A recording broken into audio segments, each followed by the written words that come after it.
tell me about yourself, George. Well, I'm 60 years old.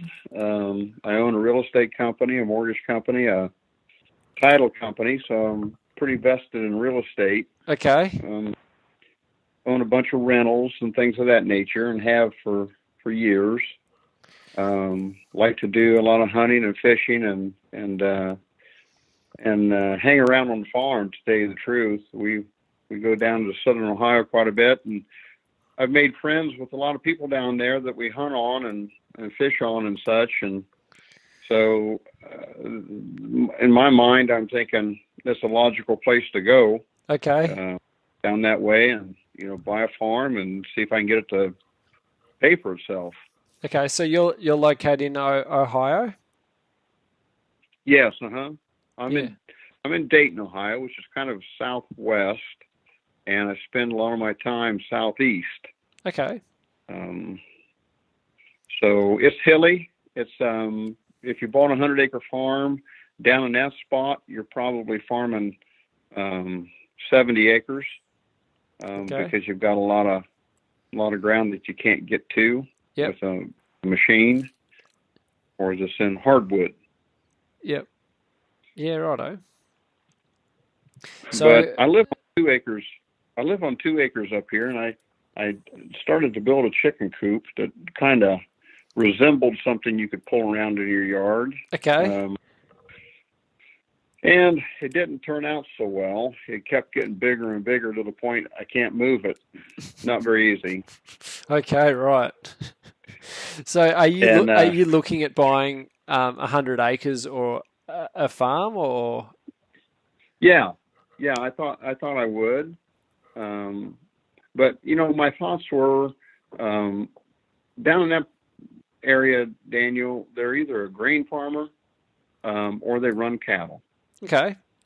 Um, the cattle are, kind of in feedlots, um, and there's a lot of work, a lot of maintenance to it, and it's pretty rough. Um, you you pin up cattle like that, and they change the landscape quite a bit. Yeah, Um, if you put anything in a feedlot, they're going to change the landscape quite a bit. yeah, they do, and I'm thinking, with what you've done, it makes a lot of sense to me, and it seems like a great business. It's good for the land. Um, and I don't see anybody doing it up here in any kind of a scale. Yeah. There are plenty of places you can stop in the spring and summer and buy eggs for $3 a dozen. Yep. Um, but on the same token, if you roll down the driveway, you might not buy them because they might not have enough. Yeah. Okay. So, you know what I'm saying? It's nothing predictable. Yeah. If you buy in the supermarkets, you could pay upwards, 5, $6 a dozen. You truly don't know what you're getting there either, but you could spend $1 a dozen too. Yeah. So, and get a white egg that's been, in a barn. Yeah. So where you are, so you're in Ohio. I'm just conscious of the weather. So where you're looking at potentially getting a farm, tell me about winter there. What sort of temperatures does it get down to? Because that'll determine what sort of advice I can give you. Well, if it gets extremely cold, it could go negative. Yep. You might stay negative 10, for a little while. The last few winters, like the last 5 winters, we've had some cold weather that was about zero, but nothing's been negative. Yeah. Um, Okay.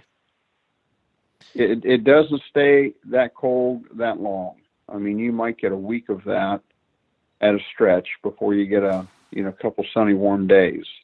So what temperatures are freezing? Are you talking Fahrenheit?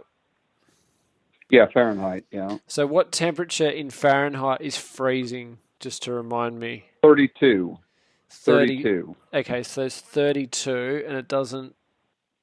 Um, So when it gets, so does it get down to, you said it doesn't get negative, but it does obviously go freezing. What temperature Fahrenheit would it get down to? That way I can Uh, convert it back. well, like I said, it could get down to zero, um, which is past 32 degrees past freezing. I don't know what that would be Celsius. I'm sorry. No, that's right. I'm just looking it up now. I've yeah, so 0 degrees Fahrenheit is minus 17 Celsius. So yeah, we're talking damn cold.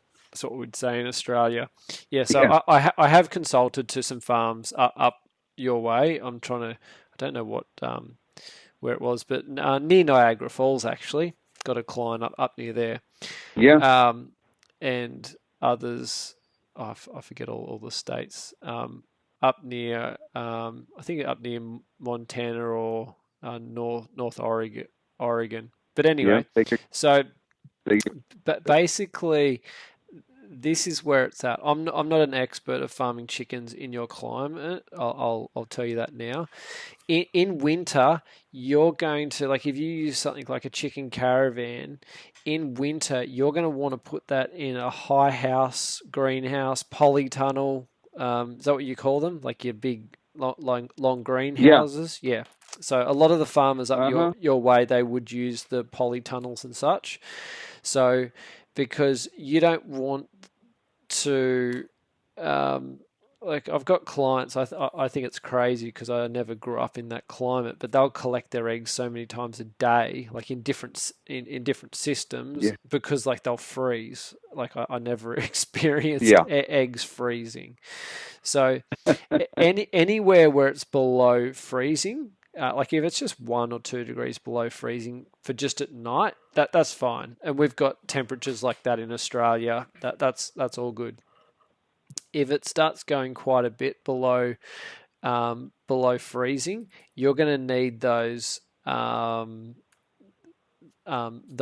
chickens like in a polytunnel. So whenever it does get below uh-huh, say 37 degrees or 35 degrees or something Fahrenheit, you're going to want those chickens like in a polytunnel, because that way they're just going to be that little bit more insulated from the wind and the weather. And if you say had like 450 or 900 hens, they're going to create a bit of their own body heat anyway, so they've got their own little yeah, environment, and you're only going to have them in there for those cold months. For the rest of the months, they're out on the green pasture. You're moving them around the paddocks. Yeah, that's all good. In winter, you're probably, because your days are going to be quite short in winter, you're probably going to run some lighting just to extend the days to make sure they are getting sort of like 10 or more hours of sunlight in winter. That'll just help their mm-hmm, production. And on the floor of your polytunnel, you can put like straw and sawdust and other things. Um, and then come summertime, obviously you can plant veggies or plant whatever in there, or get the tractor and dig it all out and spread some of that on your paddocks. So um, yeah, obviously you've got plenty of grain around you. so Um, yeah, sorry, go on. so would you move the caravan and the polytunnel, or would you do them in one location? No, so you just put your polytunnel in one location, because you're probably Okay, only going to use it for like the chickens in there for say 3 months a year, or how many months a year are you sort of below freezing? yeah, you're probably right. It's probably going to be on and off three. Yeah, Yeah. So in the scheme of things, it's just for those 12 weeks where you want to keep them that bit warmer, just out of the weather and such. mm-hmm, Um, the rest of the time they're out in the paddock, behind the electric chicken fence, and you can then move them around your paddocks, and have like the true pastured free range. It's just going to be those winter months, and you tell your customers to say, hey, they're not on pasture at the moment, and I think people would understand because it's so cold. Like yeah, we do have them inside. But most of the year, in your case, they're going to be out in the sunshine, out on the pasture. My main concern was turning it into a business. Okay. How many what kind of an operation do I need if I had 100 acres? Could I turn that into a business, or would it just be a big hobby? With 100 acres, you've got a reasonable amount of land to work with, so you could go to quite a few thousand hens. It will come down to what you do want to make out of it. Like one of the great things about chickens, you can scale it up and down. There's not really a number where you have to have so many birds just to break even. Compared to, say, if you're in the grain industry, you're not going to make any money if you had 2 acres of grain cropping, because by the time you have your Right. header and tractors, you need so many hundreds or thousands of acres to turn a profit. So I know people that they have 30 chickens and they're profitable. They spend time collecting the eggs, they feed the chickens, they pack the eggs, they sell the eggs, they might sell them to friends or at the front gate, and they're profitable. They have Mm-hmm. more money than they have expenses, and they're profitable. So, and right through to people that have 6, 7, 8,000 hens. So it comes down to what you want, and like when I do help people with this sort of coaching, I do talk about lifestyle. What's the lifestyle that you want? Because if you've got a good product and it's well priced and people are buying it and they want more, you can keep scaling up further and further and further. And I've helped people do that. And then they've got to a stage where they've gone, stop. We actually want to scale back down again because this thing's just getting bigger and bigger and bigger because they're just saying yes to the demand rather than going, hang on, Yeah. what do we want here? Do we want to do all the work ourselves? Do we want to employ staff? Is it just to improve the pastures, or is it just purely money in the door income? And I think that's something really important. Like, what do you want out of it? And then you can decide Mm-hmm. how many chickens you want. And you might say, hey, I want it for a lifestyle thing and sell surplus eggs at the gate. Let's get 60 chickens, a couple of flocks, lots of fun. Or you go, no, I want this thing to really pay for everything on the farm and be a profitable business. And you go, righto, let's get up to a couple of thousand hens and get distribution into 20 or 30 retail outlets. Yeah, that's where I was pointing this thing, because I was thinking I've got some boys and they're the age that they just don't know what they want to do, and I told them, I said, well, whatever you do, you better love it, because that's going to be your life. Yeah. And real estate, I enjoy it, I really do, but in the back of my mind, when I get a couple of weeks off, I don't do anything extravagant. I go hang out on the farm. Yeah. That's where I go. And I raise my kids down there every weekend. When, we start the car, it used to be a place I go to hunt. Now it's a place where the kids go. Their kids are going there now. Yeah. My grandkids are going down. So I like to buy a farm, and I like to pay for it. I like for it to be sustaining. I don't really want anything that's absolutely demanding of my time, because I'd like to hire the work done. Yeah. And I've listened to some of your video coaching, and I get it. It's all about running a successful business and keeping your expenses and watching every penny. And I see the sense in it. I see this is a great system. You've spent a lifetime bringing this thing around, and it shows. It's just a great system. But you need the right person to plug in, and you need to know how to run it, and turn it into a business. And I thought, yeah, if I could get it going, maybe that's something. I need some help, so my sons could help, and if they really took a shine to it, they can run it. that's where my head was, Daniel, Yeah. is to try and Okay. turn it into an operation where they could raise a family, Yeah. with this farm. This would be my advice to you, and I might be off the mark here, but I would say with where you're at and your age and your lifestyle is still an important part of that farm, and you don't want to find that you've gone in too big too quick and then you're running a 60-hour a week operation. I would actually Right. say to you, go get a Chicken Caravan 130, go get 130 chickens and give it a go.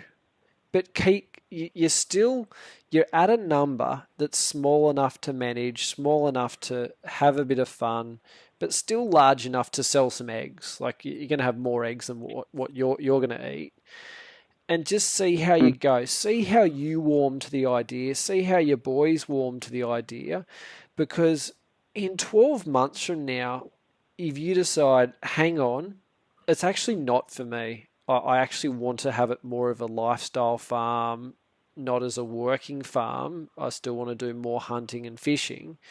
Well, you can probably sell that 130 caravan and say, hey, I had a good time.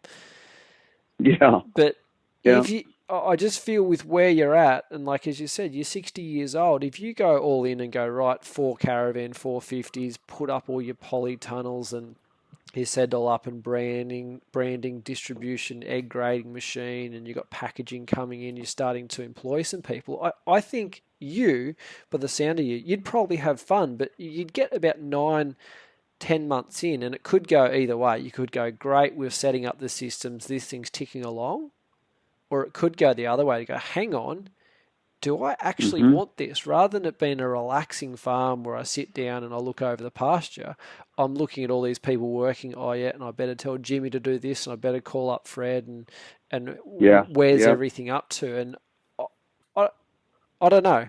I'm not sure if you're after that. Well, I appreciate that. Let me ask you this: for the 130 and that many birds, what kind of acreage would I need? You What could kind of acreage would I need to run you could do it on the five, 130 caravan? 5, 10 acres. Yeah, I've got people that Okay. have 5 or 6 acres up the side of their house, and they just run it in like a little 6 acre paddock. You can do it in a small, so you don't need much area at all. Okay.